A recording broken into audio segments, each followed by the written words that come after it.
आदाब नाज़रीन, मैं हूं आपका मेज़बान अब्दुल वाजिद और आप देख रहे हैं तस्नीम टीवी। बदायूं की जामा मस्जिद में नीलखंड महादेव मंदिर होने का दावा किया जा रहा है।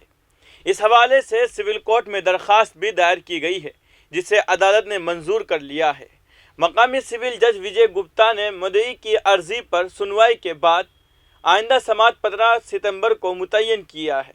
अदालत में शमसी जामा मस्जिद की इंतज़ामिया कमेटी, यूपी सुन्नी सेंट्रल वक्फ बोर्ड और महकूमा आसार कदीमा को भी नोटिस जारी करके अपना मौक़िफ़ पेश करने की हिदायत दी है। अर्जी दायर करने वाले एडवोकेट अरविंद परमार ने बताया कि इसमें पहले मुद्दई खुद भगवान नीलकंठ महादेव महाराज हैं। उनके अलावा एडवोकेट परमार और अखिल भारत हिंदू महासभा के रियासती कोऑर्डिनेटर मुकेश पटेल हैं, जिन्होंने अदालत में दावा किया है कि शमसी जामा मस्जिद असल में नीलखंड मंदिर है। हिंदू फरीक ने तारीख का हवाला देते हुए दावा किया है कि शमसी जामा मस्जिद राजा महिपाल का किला और नीलखंड महादेव मंदिर का है। उन्होंने ये भी कहा है कि तारीखी किताबों में इस मस्जिद के नीलखंड मंदिर होने का जिक्र मौजूद है। साथ ही इत्तलात और ताल्लुकात आम्मा के ज़रिए शाये सूचना डायरी में दर्ज तारीख में इसके हवाले से जिक्र मिलता है। वकील वेद प्रकाश शाहू ने बताया कि जिस जगह यह मस्जिद मौजूद है वहाँ नीलखंड महादेवी का कदीम मुशान मंदिर है। मस्जिद फरीक के पैरोकार वकील इसरार अहमद ने दलील दी है कि मंदिर का कोई वजूद ही नहीं है और न ही उन्होंने मंदिर के वजूद से मुताल्लिक कोई दस्तावेज़ात या फ़ाइल दाखिल की है। इसरार अहमद ने इस मामले में एतराज़ दाखिल कर दिया है कि ये मामला दायर करने के लायक ही नहीं है। उन्होंने कहा है कि सिविल जज सीनियर डिवीज़न ने समाअत के लिए अर्जी कबूल तो कर ली है, लेकिन दफाई फरीक के दलाइल सुनने के लिए 15 सितंबर की तारीख तय की है।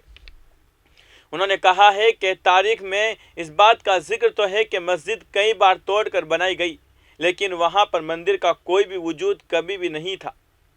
गज़ट में ऐसे कुछ भी नहीं दर्ज है और न ही दिखाया गया है।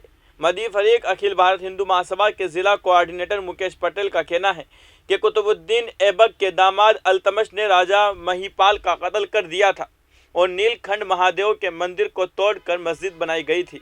ये महादेव शिव का मंदिर है। वाज़ेह रहे कि तारीख दा बताते हैं कि शहर बदायूं की शमसी जामा मस्जिद की बुनियाद शमसुद्दीन अल्तमश ने 607 हिजरी मुताबिक 1210 ईस्वी में रखी थी। उस वक्त शमसुद्दीन अल्तमश बदायूं के हाकिम थे। 620 हिजरी में मस्जिद की तामीर का काम मुकम्मल हुआ था। उस वक्त सुल्तान शमसुद्दीन अल्तमश दिल्ली के सुल्तान थे। वहीं मुअर्रिख और शायर डॉक्टर मुजाहिद नाज का कहना है कि 12वीं ईस्वी में गुलाम ख़ानदान के बादशाह अल्तमश ने अपनी बेटी रज़िया सुल्ताना की पैदाइश के मौके पर यह मस्जिद तामीर करवाई थी। यह मस्जिद तकरीबन 840 साल पुरानी है और आज भी उसी मजबूती के साथ खड़ी है। हिंदू फरीक का दावा बिल्कुल गलत है। यह सब सियासी फ़ायदा उठाने और हिंदू मुस्लिम वोटों को पोलराइज करने के लिए किए जा रहा है। इस पूरे वाक़े से एक मखसूस तबका परेशान हो रहा है। फिलहाल की खबर में इतना ही। मुल्क और गैर मुल्क की तमाम बड़ी खबरें जानने के लिए देखते रहिए तस्नीम टीवी। आपके मेज़बान अब्दुल वाजिद के साथ। अल्लाह हाफिज़।